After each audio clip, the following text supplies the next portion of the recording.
নহয় আচলতে বঁটা কিনি লোৱা বস্তু নহয় হয় বঁটা যোগ্যজনকহে দিয়া যায় হয় আপুনি যেতিয়া মোবাইলটো একাষৰীয়া কৰি থব আপোনাৰ যেতিয়া প্ৰয়োজন আপুনি এগৰাকী চৰকাৰী কৰ্মচাৰী গতি আপোনাৰ মোবাইলটো নিশ্চয় প্ৰয়োজন হ'ব তো আপোনাৰ প্ৰয়োজনীয় কামখিনি আপুনি সন্তানৰ অগোচৰে কৰক যাতে তেওঁ দেখা নাপায় যে মাই মোবাইল টিপি আছে মোবাইলটো কি বস্তু তেওঁ জানিব নালাগে প্ৰেম আগৰ পৰাই চিৰযুগমীয়া এতিয়াও চিৰযুগমীয়া প্ৰেম অমৰ প্ৰেম স্বৰ্গীয় প্ৰেম সদায় একে আছে একে থাকিব কেৱল সময়ৰ হেৰিত পাকচক্ৰত পৰি এছামৰ কাৰণে প্ৰেমটো দুৰ্বল হৈ পৰিছে আপুনি তেওঁৰ সন্মুখত আপুনি কোৱাৰ দৰে আপুনি কিতাপ পঢ়ক বা তেওঁ যেতিয়া কান্দিছে আপুনি কিতাপখন সন্মুখত দি দিয়ক সৰুৰ পৰা এই বস্তুটো আনিব লাগিব তেতিয়াহে ডাঙৰ হ'লে মোবাইলটো বাদ দি কিতাপৰ প্ৰতি আকৰ্ষিত হ'ব নমস্কাৰ আপোনালোক সকলোকে মই ৰিজুৱে আমাৰ পাকঘৰলৈ স্বাগতম জনাইছো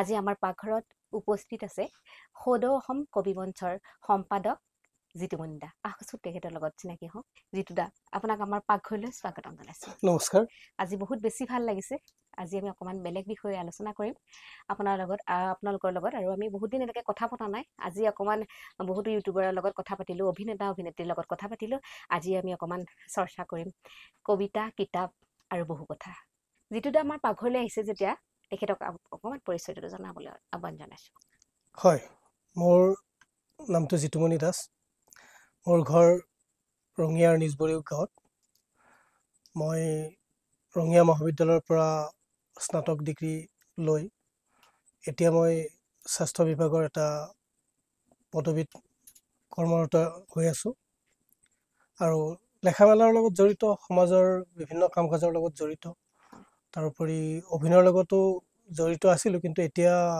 সময় সাপেক্ষে অভিনয়টোৰ পৰা এৰি চলিব লগা হৈছে কিছু ব্যক্তিগত অসুবিধাৰ কাৰণে এইখিনিয়ে মোৰ পৰিচয় আৰু আপোনাৰ ঘৰত কোন কোন আছে মোৰ ঘৰত মা দেউতা মোৰ বাইদেউ ভণ্টি আছিলে বিয়া হৈছে দাদা এজন আছে দাদা ভতিজা দুজন আছে নবৌ আছে এইখিনিয়ে মোৰ পৰিয়াল খুব ভাল লাগিছে তেখেতৰ লগত কথা পাতি যিটো আমাৰ পাকঘৰলৈ আহিছে যেতিয়া অকণমান মৰম দাসোৱা নমস্কাৰ বহক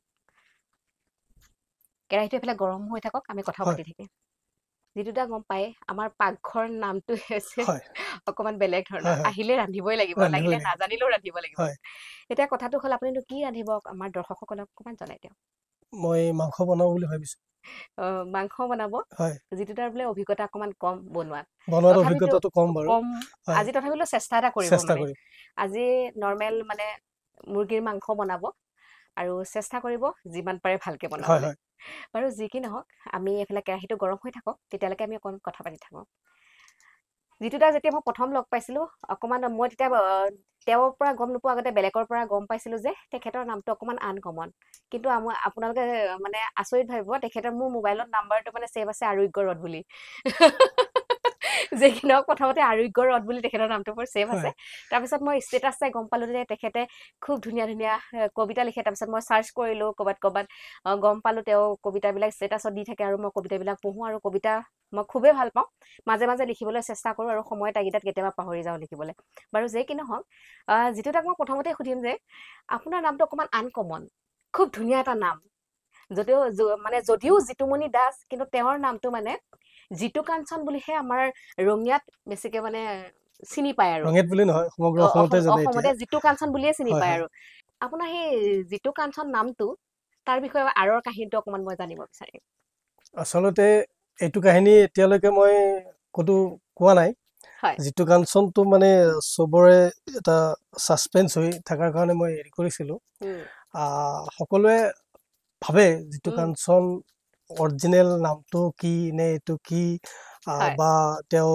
লৰা নে ছোৱালী এনেকুৱা হৈছিলে যেতিয়া মই ফেচবুক খুলিছিলো প্ৰথম তেতিয়া জিতু কাঞ্চন নামটো মই কবিতা দিও ফটো দিয়া নাছিলো তেতিয়া বহুতে আৰু ছোৱালী বুলিও ভাবিছিল আকৌ বহুতে ভাবে যে জিতুটো পুৰুষ হয় কাঞ্চনটো মহিলা হয় হাজবেণ্ড ওয়াইফ তেনেকেও বহুতে ভাবে আসলে তেনেকুৱা একো নহয় বাৰু জিতুটো মোৰ অৰিজিনেল নাম জিতুমণি দাস অৰিজিনেল নামটো কাঞ্চনটো হল মই ক'ব গ'লে অসীমত যাৰ হেৰাল সীমা কিতাপখনৰ সেই কিতাপখন মই প্ৰায় এতিয়ালৈকে 23 বাৰৰ ওপৰ পঢ়িলোঁ। সেই কিতাপখন যেতিয়া মই পঢ়োঁ, কিতাপখনৰ মাজত এনেকৈ সোমাই যাওঁ, মই তাৰে চৰিত্ৰত সোমাই পৰোঁ আৰু তাৰে যিটো কাঞ্চনমতী নদীৰ যিটো সৌন্দৰ্য, দুই পাৰৰ যি সৌন্দৰ্য, সেই সৌন্দৰ্যটো মই যেতিয়া কিতাপখন পঢ়ি থাকোঁ সেই সময়ত সেই সৌন্দৰ্যটোৱে মোক মোহিত কৰি তোলে। আৰু সেই কাঞ্চনমতী নদীৰ প্ৰেমত এনেকৈ পৰিলোঁ, সেই কাঞ্চনমতী নদীৰ পৰা মই কাঞ্চন শব্দটো আনি যিটোৰ পাছফালে লগাই যিটো কাঞ্চন কৰি দিলোঁ আৰু তেতিয়াৰ পৰা যিটো কাঞ্চন নামটো মই বেছিকৈ ব্যৱহাৰ কৰোঁ। জিতুমণি দাসটো যদিও চাৰ্টিফিকেট নেম, যিটো কাঞ্চন বুলি সাহিত্য অনুষ্ঠানৰ লগতে বিভিন্ন সামাজিক অনুষ্ঠান প্ৰতিষ্ঠানত যিটো কাঞ্চন বুলি মোক এজন উদীয়মান কবি হিচাপে বা এগৰাকী সংগঠক হিচাপে জিতু কাঞ্চন বুলি এতিয়া চবেই জনাজাত। অৰিজিনেল নামটো আচলতে আজিহে মানে জিতুমণি দাসটো আজিহে প্ৰকাশ পালে আৰু জিতু কাঞ্চনৰ কাহিনীটো সেইটোৱে। খুব আৰু অসীমত যাৰ হেৰাল সীমা ময়ো এতিয়ালৈকে 10-12তকৈ মানে বেছি পঢ়িছোঁ বুলি কয়। আৰু তাৰে মানে কি মানে সেই নদীৰ পাৰটো, শিল চটা, তাৰ সৌন্দৰ্য, ফুলনিখন, তাৰ যিখিনি হাবিখিনি, তাৰ মাজতে তেওঁলোক ৰখিছিলে বা তেওঁৰ পুৰণি স্মৃতিখিনি মনত পেলাইছিলে তাতে। তেওঁ প্ৰেয়সীক তাতে তেওঁ সৃষ্টি কৰিছিলে। এই মানে এটা এনেকুৱা লাগে যে একেবাৰে সঁচা এটা কাহিনী, যিটো মাজত ময়ো হয়তো প্ৰথমবাৰ পঢ়ি মই একো বুজি পোৱা নাছিলোঁ, বাৰে বাৰে পঢ়িবলৈ কিতাপখন ট্ৰাই কৰিছিলোঁ আৰু সেই পঢ়ি লাষ্টত ময়ো কিতাপখন খুবেই বেছি ভাল পাওঁ। আৰু যোনে মোক বহুতে সোধে তুমি কি ভাল পোৱা, আচলতে আপোনালোকে বাৰে বাৰে পঢ়ি চাওক, কিতাপখন নিশ্চয় বহুত ভালকৈ মানে উপলব্ধি কৰিব পাৰিব। বাৰু যি কি নহওক, আপুনি বহুত কেইখন কবিতা পুথি উলিয়ালেও আৰু কোনখন কবিতা পুথি আপোনাৰ সকলোতকৈ প্ৰিয়, আৰু তাৰে এটা মানে কবিতা মই শুনিব বিচাৰিম। মোৰ আচলতে নিজৰ কিতাপ, একেবাৰে নিজৰ কবিতাৰে মই এখনে কিতাপ উলিয়াইছোঁ, ৰিক্ত হৃদয়ৰ অব্যক্ত বেদনা। এইখন 2021 চনত মই প্ৰকাশ কৰিলোঁ। কটন বিশ্ববিদ্যালয়ত মই এইখন উন্মোচন কৰিছিলোঁ। ডক্টৰ পাৰ্থসাৰথী মহন্ত ছাৰে এইখন উন্মোচন কৰিছিলে। বাকী বেলেগ বেলেগ কবিৰ মই প্ৰায় 10খনমান কবিতাৰ কিতাপ আৰু উপন্যাস, চুটিগল্প মই সম্পাদনা কৰি উলিয়াইছোঁ। নিজৰ এখনে উলিয়াইছোঁ আৰু আন এখন মোৰ বিষাদ গাথা নামৰ কবিতা পুথি অতি শীঘ্ৰে উন্মোচন কৰা হ'ব। সেইখন এতিয়া প্ৰকাশৰ পথত। নিজৰ সেইখনেই আৰু তাৰ ভাল কবিতা বুলি ক'ব গ'লে আচলতে কবিতা মোৰ দৃষ্টিত মই কবিতা হয়নে নহয় নাজানো, কিন্তু ৰাইজে ভাল বুলি কয় তেতিয়া ভাল লাগে। মই কবিতা ভাল পাওঁ, নিজৰ অনুভৱবিলাক লিখোঁ। কবিতা হয়নে নহয় সেইখিনি নাজানো। এতিয়া কবিতা এটা পাঠ কৰিব লাগিবই নেকি? মানে কৰক, ভাল লাগিব। কবিতা ময়ো ভাল পাওঁ, যিহেতু আজি একেবাৰে কবিতা লিখা মানুহ ঘৰতে পাইছোঁ যেতিয়া আৰু নিশ্চয় শুনিব বিচাৰিম। ঠিক আছে বাৰু, মই ট্ৰাই কৰিম। কিমানখিনি পাৰোঁ নাজানো বাৰু। মোৰ এটা ভাল লগা কবিতা। কাহানিও তুমি লিখা নাছিলা মোলৈ দীঘলীয়া চিঠি, কাহানিও তুমি লিখা নাছিলা মোলৈ দীঘলীয়া চিঠি, অথবা জনোৱা নাছিলা বিশ্বৰ ইতিহাসত হৃদয়ত প্ৰেমৰ গৰিমা, কিন্তু তুমি আঙুলিয়াই দেখুৱাই দিছিলা মোক তৰা ভৰা আকাশৰ তলত প্ৰেমৰ ৰাসলীলা। শুই পৰিছিলোঁ নিতাল মাৰি তাতেই মই শিতানত লৈ প্ৰেমৰ সেই কাহিনীভৰ সপোনবোৰ। ভাল লাগিছে। এটা মানে ট্ৰেজেডিও আছে, ৰোমেন্সো আছে। মোৰ কবিতাবিলাক প্ৰায় ট্ৰেজেডিয়ে হয়। ট্ৰেজেডি, ইয়াৰ আৰু কাহিনীও আমি নিশ্চয় জানিম বাৰু, আৰু তেখেতৰ যিসকল মানে অনুৰাগী তেওঁলোকেও জানিব। তেলটো দি লওঁ নেকি? কেৰাহীটো গৰম হৈছে ন? দি দিয়ক। জিতুদা, আপুনি বহুত কবিতা লিখিলে। এতিয়া আপুনি আচলতে কবিতাৰ যাত্ৰাটো কেতিয়াৰ মানে কলেজৰ পৰা, স্কুলৰ পৰা কেতিয়াৰ পৰা আৰম্ভ কৰিছিলে? মই স্কুলত পঢ়ি থকা দিনৰ পৰা কবিতা, গল্প, নাটক এইবিলাক লিখিছিলোঁ, কিন্তু সেই সময়ৰ কবিতা বা গল্পবিলাক ঠিক কবিতা গল্প হোৱা নাছিলে। তাৰপিছত মই যেতিয়া হায়াৰ ছেকেণ্ডেৰী পঢ়োঁ তেতিয়া প্ৰথম এটা গল্প লিখিছিলোঁ, ভূতৰ কাহিনীক লৈ লিখিছিলোঁ। এটা ভয়াৱহ নিশা বুলি মই এটা গল্প লিখিছিলোঁ, সেইটো আমাৰ মেগাজিনত উঠিছিলে আৰু সেইটোৱে প্ৰথম প্ৰকাশিত মোৰ গল্প। তাৰপিছত মই ৰঙিয়া কলেজত আহিলোঁ। ৰঙিয়া কলেজৰ মেগাজিনত কবিতা, গল্প মোৰ কেইবাটাও প্ৰকাশ পাইছে। তাৰপিছত মই ৰঙিয়াৰ পৰা এখন বাতৰি ওলাইছিলে, ৰঙিয়াল ৰঙিয়া বুলি। সেইখনত মই সাপ্তাহিক কবি হিচাপে মই প্ৰতি সপ্তাহত মই সেইখনলৈ কবিতা পঠাইছিলোঁ আৰু তেতিয়াৰ পৰা মই ক্ৰমে কবিতাৰ প্ৰতি আৰু বেছি আকৰ্ষিত হৈ গ'লোঁ আৰু ৰাইজেও আঁকোৱালি ল'লে, ৰঙিয়াবাসীৰ ৰাইজে আঁকোৱালি ল'লে আৰু মই তেতিয়াৰ পৰা কবিতা প্ৰায় লিখোঁ, কিন্তু প্ৰকাশৰ মাধ্যমটো বেছিকৈ পোৱা নাছিলোঁ আৰু যেতিয়া সামাজিক মাধ্যমত আহিলোঁ তেতিয়া সামাজিক মাধ্যমত যেতিয়া কবিতা লিখা কৰিলোঁ তেতিয়া আকৌ সমগ্ৰ অসমৰ মানুহে কবিতাবিলাক পঢ়িলে, ভাল পালে, তো বেছি উৎসাহ পালোঁ আৰু তেতিয়াৰ পৰা মই কবিতা লিখাই নহয় আনকো লিখাৰ কাৰণে মই যিমান পাৰোঁ তেওঁলোকক মই প্ৰেৰণা দিওঁ আৰু নৱপ্ৰজন্মক তেনেকৈ আগুৱাই নিবৰ কাৰণে মই চেষ্টা কৰি আছোঁ, নিজেও লিখি আছোঁ। কবিতা ক'ব গ'লে সৰুৰ পৰাই লিখি আছোঁ। লিখি আছে। বহু আমাৰ অসমত বহু কবি আছে, হয়, তাৰ ভিতৰত আপোনাৰ আটাইতকৈ প্ৰিয় কবি কোন? বৰ্তমান আমাৰ নৱপ্ৰজন্মৰ কবি হিচাপে হয়। মই আগৰ আমাৰ স্বনামধন্য কবিসকলৰ কথাটো চবেই জানে। এতিয়া বৰ্তমান সময়ত প্ৰণৱ কুমাৰ বৰ্মন। প্ৰণৱ কুমাৰ বৰ্মন এতিয়া একদম পুৰা ফেমাছ বুলি ক'ব হয়। পাৰি। তেখেতৰ কবিতা ভাল লাগে। তেখেতৰ কবিতা কিবা মনত আছে নেকি? তেখেতৰ কবিতা মনত ঠিক নাই, কিন্তু কিবা ডাইলগ তেনেকুৱা? তেখেতৰ এইটো যিটো কবিতা সকলোৰে মুখে মুখে এইটো কবিতা, সন্দিকৈ কলেজৰ তুমি সাগৰিকা বৰদলৈ। হয়। 2 লাইনমান মনত আছে। হ'ব, যি মনত আছে অকমান গুণগুণাই দিলে ভাল পাম আৰু। সন্দিকৈ কলেজৰ তুমি সাগৰিকা বৰদলৈ, তুমি কুশলে আছাতো? এইখিনিয়ে মনত আছে, বেছি নাই। কিন্তু এইটো চবেই জানে আৰু। এইফালে তেলটো কম হয়। আছে, এইফালে শুকান জলকীয়া আৰু পিঁয়াজটো দি দিব পাৰিব। এইখিনি পিছত দিলে হ'ব, শুকান জলকীয়া আৰু পিঁয়াজটো। শুকান জলকীয়াটো প্ৰথমতে দি দিম।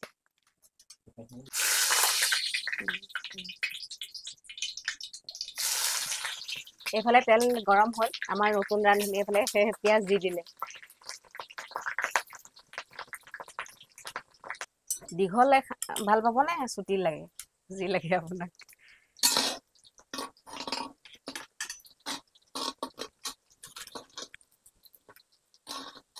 ঘৰত কোনে বেছি ভাল বনায়, মায়ে নে বৌয়ে বেছি? মায়ে বনায়। মায়ে কি চবতকে বেছি ভাল বনায়? আমাৰ মাৰ গোটেইকেইখনে ভাল হয়। মাৰ দাইলখনটো একেবাৰে হয়, খুব ধুনীয়া বনায়। মায়েতো সকলোৰে মায়েকবিলাকে বেছি ধুনীয়া বনায় ন?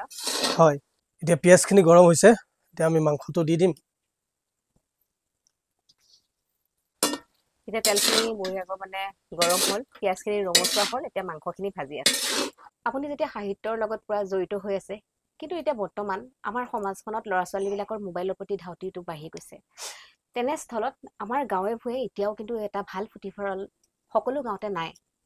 আপোনালোকৰ ফালে হয়তো থাকিব পাৰে, আমাৰ ফালে কিন্তু প্ৰত্যেকখন ইমান ডাঙৰ ডাঙৰ গাঁও আছে, আচলতে ডাঙৰ ডাঙৰ নামঘৰো আছে, ইচ্ছা কৰিলে তাত এটা ভাল পুথিভঁৰাল হ'ব পাৰে।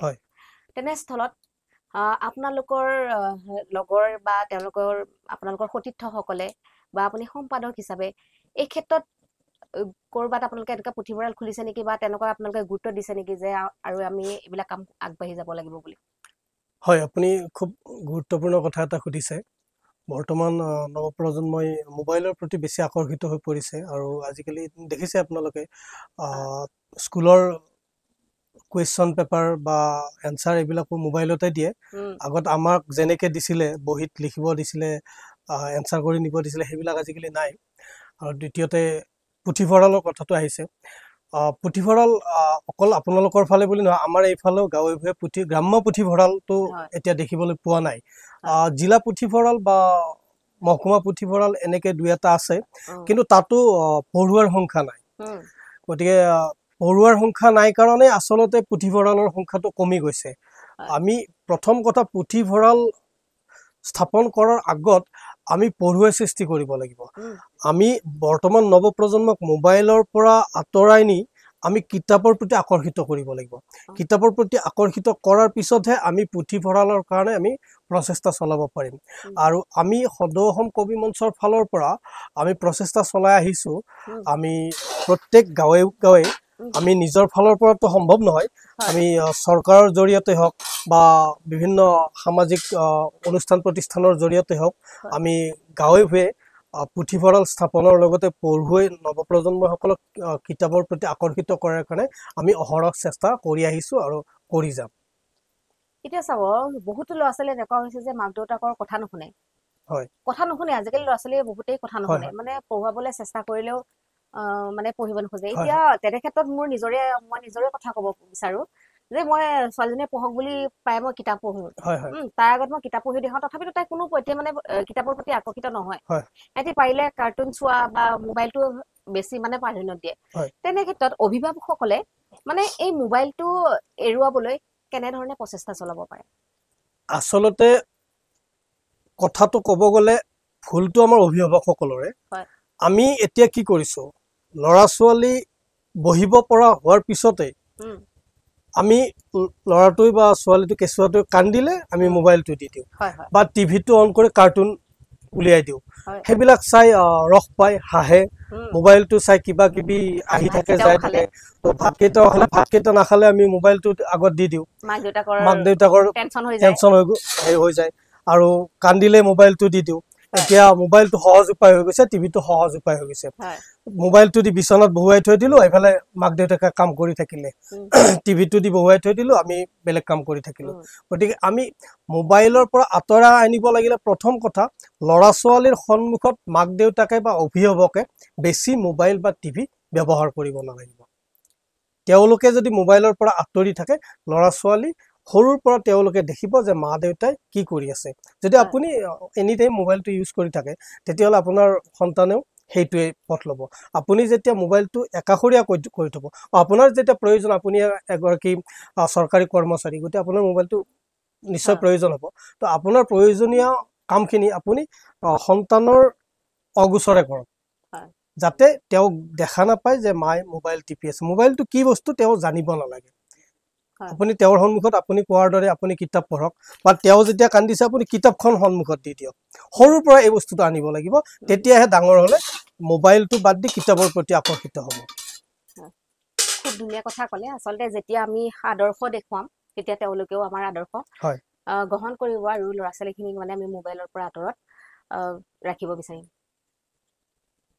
এতিয়া মই অকণমান বেলেগ ধৰণৰ এটা কুৱেশ্যন সুধিম মানে দাদাই যিহেতু খুব ৰোমেণ্টিক কবিতা লিখে হয় আৰু মই গম পোৱা মতে দাদাই বিয়া পতা নাই উম। মানে বিয়া কৰোৱা নাই তো তেনে ক্ষেত্ৰত ইয়াৰ আৰু কাহিনী কি বাৰু কাহিনী বিশেষ একো নাই নাই কোনোবাই প্ৰতাৰণা কৰিলে নেকি প্ৰতাৰণা কৰা নাই প্ৰতাৰণা কৰা নাই আচলতে মোৰ হৃদয়খন কোমল হৃদয় হয় কোমল হৃদয়ৰ কাৰণে কবিতা লিখিব পাৰিছো উম কবিতাবিলাক কেনেকুৱা এটা অনুভৱ এটা প্ৰকাশ কৰা যায় উম কিবা এটা বস্তু দেখাৰ পিছত উম ধৰি লওক ৰোমান্টিক কবিতা বুলি কৈছে যেতিয়া এগৰাকী যুৱতীক লৈ আমি যেতিয়া কবিতা লিখিম হয় তো কোনোবা এগৰাকী যুৱতীক আমি কল্পনা কৰি লওঁ উম তেওঁৰ সৌন্দৰ্যটো তেওঁৰ চাল চলন গোটেইখিনি কল্পনা কৰি লৈ আমি সেই যুৱতীগৰাকীৰ গোটেই বিশ্লেষণটো আমি কবিতাৰ আকাৰত প্ৰকাশ কৰিবলৈ চেষ্টা কৰোঁ উম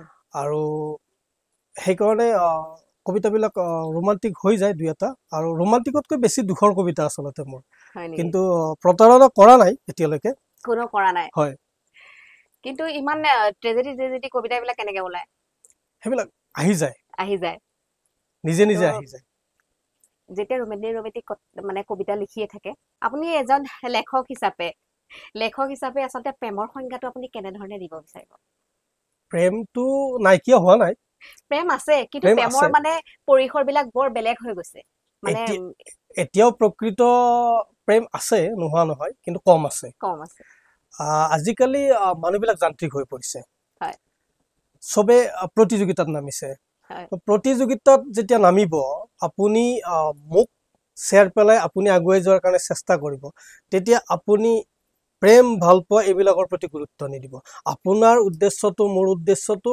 কেৱল মই নিজক থিতাপি লগাব লাগে মই আগত যাব লাগে যেতিয়া আগত যোৱাৰ চেষ্টাটো এনি টাইম কৰি থাকিম তেতিয়া প্ৰেম ভাল পোৱা কৰবাত পৰি যায় আৰু যদি আপুনি এই যান্ত্ৰিকতাৰ পৰা অকণমান আঁতৰি আহি আপুনি মানুহ হিচাপে চিন্তা কৰে তেতিয়া আপোনাৰ হৃদয়তো প্ৰেম জাগ্ৰত হৈ থাকিব সদায় আপুনি মানে সংজ্ঞাটো কেনেকে দিব বিচাৰিব এই সংজ্ঞাটো মানে প্ৰেম আগৰ পৰাই চিৰযুগমীয়া এতিয়াও চিৰযুগমীয়া প্ৰেম অমৰ প্ৰেম স্বৰ্গীয় প্ৰেম সদায় একে আছে একে থাকিব কেৱল সময়ৰ হেৰিত পাকচক্ৰত পৰি এছামৰ কাৰণে প্ৰেমটো দুৰ্বল হৈ পৰিছে।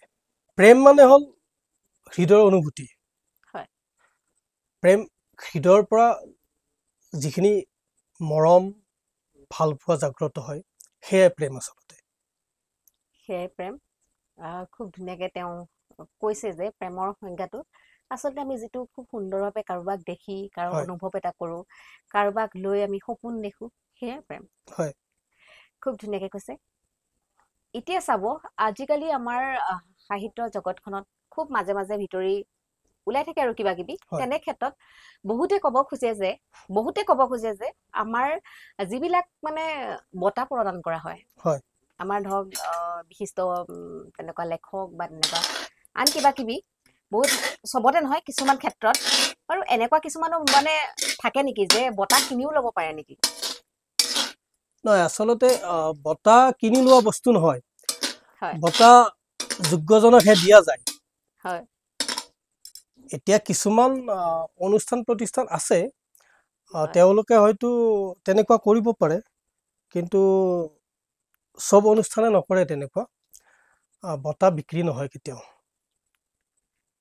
বঁটা কেতিয়াও বিক্ৰী নহয়, কেতিয়াবা ওলাই থাকে আচলতে কিছু কিছু ক্ষেত্ৰত হয়, কিছু কিছু কিছু ক্ষেত্ৰত কিছু ক্ষেত্ৰত মই ক'লোৱে যে হয়। কিছুমান অনুষ্ঠান আছে, কিছুমান অনুষ্ঠানে বঁটাৰ নামত পইচা লয়, কিবা কৰে। আমিও বঁটা দিওঁ। সদৌ অসম কবি মঞ্চৰ ফালৰ পৰাও সমাজৰ হকে কাম কৰা, সাহিত্যৰ হকে কাম কৰা কিছুমান চিৰপৰিচিত ব্যক্তিক আৰু যুৱ প্ৰজন্মকো আমি বঁটা দিওঁ। কিন্তু আমিতো কাৰো পৰা পইচা লৈ পোৱা নাই। হয় আমি যোগ্যজনক দি আছো বঁটা। আমি সাংস্কৃতিক দিশতো যিসকল আমাৰ স্বনামধন্য শিল্পীবিলাক আছে তেওঁলোকক আমি বঁটা দি আহিছো প্ৰতি বছৰে। এইবাৰো আমি অহা আগষ্ট মাহত আমি 2025 বৰ্ষৰ বঁটা বিতৰণ কৰিম। গতিকে মই নাভাবো যে বঁটা বিক্ৰী হয় বুলি।